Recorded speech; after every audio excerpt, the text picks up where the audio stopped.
L'un de nos derniers invités, David Lépée, je crois que c'était l'émission de mars. Vous connaissez David, c'est un grand cinéphile également, un journaliste, philosophe, directeur de la revue Crisis, qui est membre de la rédaction également d'Éléments, qui écrit dans Front Populaire, a été l'objet d'une campagne, alors si on va en employer un terme cinématographique assez dégueulasse, je dirais, pour reprendre... Macartiste. Oui, Macartiste. de la part d'un journal, alors que personne ne lit, mais qui bénéficie du soutien de l'État et des finances. Enfin, c'est un journal anarcho-bancaire qui s'appelle Libération. Je ne sais pas si vous connaissez ce journal, si quelqu'un d'entre vous a encore lu... on le trouve quasiment plus, enfin, parce que à part les ventes pour la presse ou dans les aéroports, il y a quasiment plus personne qui n'appelle ce journal. Enfin, il y a quelques quartiers parisiens dans lesquels ce journal a encore une certaine influence.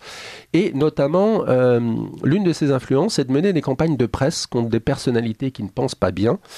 Et David, la dernière fois, en mars, était venu nous parler des séries télé, de leur rapport avec le cinéma, et notamment de leur rapport avec l'idéologie qu'on appelle le wokisme, et notamment les séries qui passent sur Netflix. Le wokisme, qu'est-ce que c'est ? Parlons français. Alors je vais le dire de façon qui énerverait beaucoup Libération, mais je pense que le wokisme, c'est l'idéologie dégénérée. Le terme est connoté historiquement, mais c'est une idéologie qui prétend, ça vient du mot woke, c'est-à-dire qu'on s'éveille et qui veut faire prendre conscience aux gens que toute forme d'identité, et d'abord l'identité sexuelle, n'est qu'une assignation dont toute personne, tout individu pourrait se déprendre comme bon lui semble, pourrait choisir son genre. Donc en quelque sorte, plus personne n'a de genre défini à la naissance, il peut en choisir, il peut se transformer. Et toute personne pour laquelle cette idéologie est un fantasme et un danger est considérée comme un affreux à bannir et contre lequel il faut mener une campagne macartiste, comme l'a dit Pierre. Et c'est ce qu'a fait Libération à propos de notre ami David Lépée, parce qu'il avait été invité par le groupe, alors je ne sais plus comment s'appelle ce groupe, mais il se trouve que ce groupe est classé par ce genre de journaux comme Libération à l'extrême droite.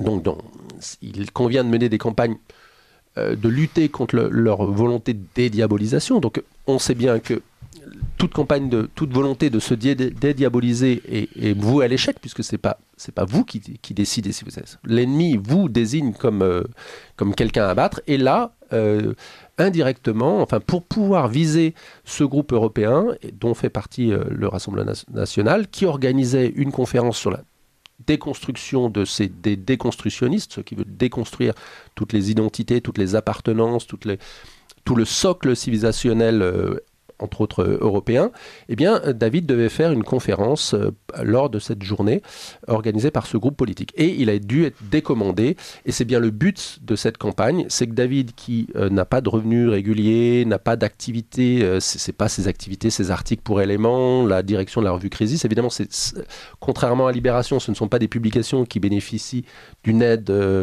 des subventions étatiques ou de quelques financiers richissimes, quelques milliardaires oligarques qui financerait ses revues, donc c'est pas ça qui pourrait lui permettre de vivre. Et évidemment, il a besoin d'intervention, d'organiser des séminaires, d'organiser des formations, d'avoir des piges, en gros, pour pouvoir vivre, tout simplement. Et le but de l'opération est évidemment avec des procédés qui sont de rappeler de très anciennes affiliations, de très anciens engagements dont il est complètement dégagé depuis longtemps.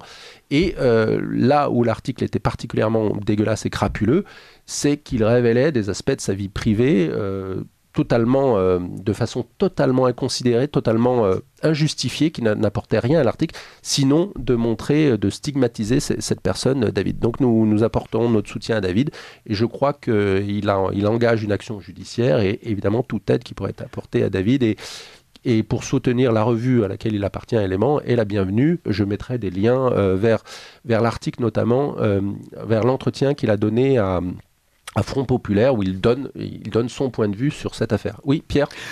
Non, non, alors il se trouve que David Lépée et moi, on s'est croisés de temps en temps, et Dieu sait que je ne suis vraiment pas du tout d'accord sur un plan politique, sur un plan national, international, avec lui et avec ce qu'il dit, mais c'est un garçon absolument, d'abord exquis, loyal, et qui fait un excellent travail, alors à mon sens, sur le plan culturel, parce que il mène un combat contre le wokisme, contre la cancel culture, contre la déconstruction, et alors là, par contre, j'adhère absolument à tout, comme quoi on peut être en désaccord politique et en accord culturel. Et ce qui lui arrive est absolument infâme. Je veux dire qu'on a le droit de critiquer quelqu'un, on a le droit d'être en désaccord idéologique avec quelqu'un, mais là, ce qu'a fait Libération, c'est en effet des rappels avec certains infréquentables que tout le monde a fréquentés, qui d'ailleurs ne le fréquentent plus, parce que Lépée est quelqu'un de très nuancé, de très subtil dans ses analyses, et en fait, en effet, il y a une volonté de le liquider socialement, puisqu'ils l'ont attaqué sur le plan privé, et effectivement, c'est assez infâme. Donc, non seulement c'est quelqu'un qui fait du bon travail dans le culturel, dans l'érotisme, dans la cinéphilie, et on est avec lui. Donc, de ma part, c'est soutien total à David Lépée. Soutien total pour ceux qui le pourront à la campagne, un peu de levée de fonds pour pouvoir soutenir l'action en justice qu'il va mener, et puis aider les revues auxquelles il appartient, et puis ne serait-ce qu'aller le lire. Je mettrai des liens vers son site. Chaque semaine quasiment, il publie 2 articles, et assez souvent il est question de cinéma. Il a un site de cinéma, il s'intéresse aussi beaucoup au cinéma, donc beaucoup de ses articles sont en ligne sur quelques-uns de ses blogs ou sites, donc j'y renverrai, et je vous encourage à lire et à soutenir David, que nous saluons à cette occasion.